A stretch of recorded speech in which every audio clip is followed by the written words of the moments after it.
What if we reimagine the afterlife? What if instead of thinking about the afterlife as some other plane of existence where our consciousness or our soul goes when we die, we took it out of the realm of the supernatural and brought it back down to earth? What if we reconceptualize the afterlife not as some sort of spiritual secondary location like heaven or hell, but as life here on earth after we die? Imagine if the afterlife was simply life here on earth after we die. After life.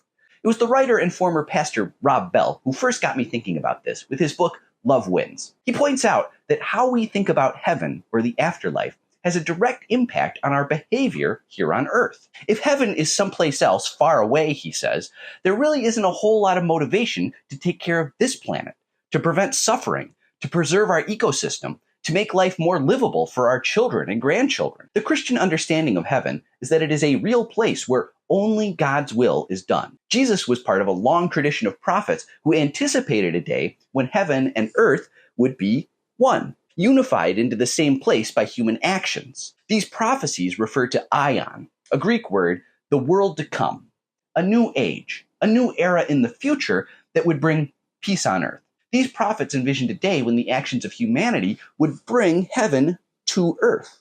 With this understanding fresh in our minds, we can reconceive eternal life not as our own personal one-way ticket off this God-forsaken rock to some astral plane of awesomeness, but as life everlasting here on earth.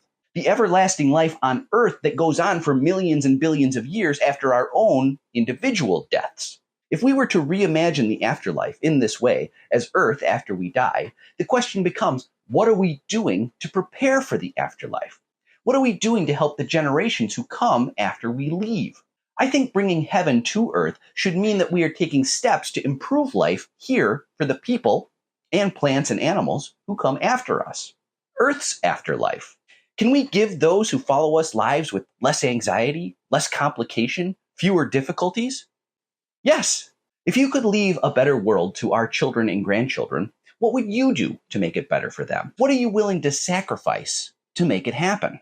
I can envision an afterlife where major American companies no longer make huge profits anytime one of us gets sick or breaks an arm or gets in a car accident or is born with an expensive disability. Why should we bequeath a for-profit healthcare system to the people we love most? Universal healthcare is not an impossible dream. I can envision an afterlife where corporations and the rich did not get to choose all of our government representatives or pack our court system with pro-business zealots. Do you really want to bequeath that system in our last will and testament to our children and grandchildren?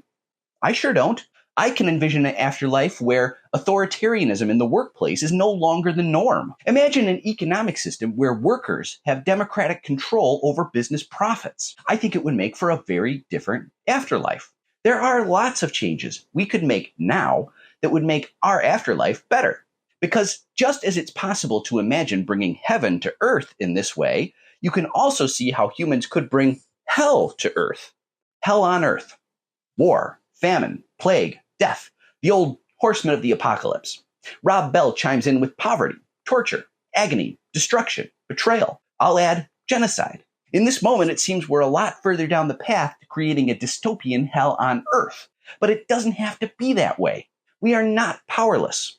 We do not have to accept this. You don't have to be religious for this conception of the afterlife to have meaning for you. A secular understanding of the afterlife is empowering. Imagine the ability to shape what the afterlife looks like. It's yours. Take your mortal soul out of the equation for a moment. Start thinking about what we can do now to bring about a better life everlasting for the people who live here after we're gone. I believe it was Belinda Carlisle who said it best. We'll make heaven a place on earth. Let's make them pay.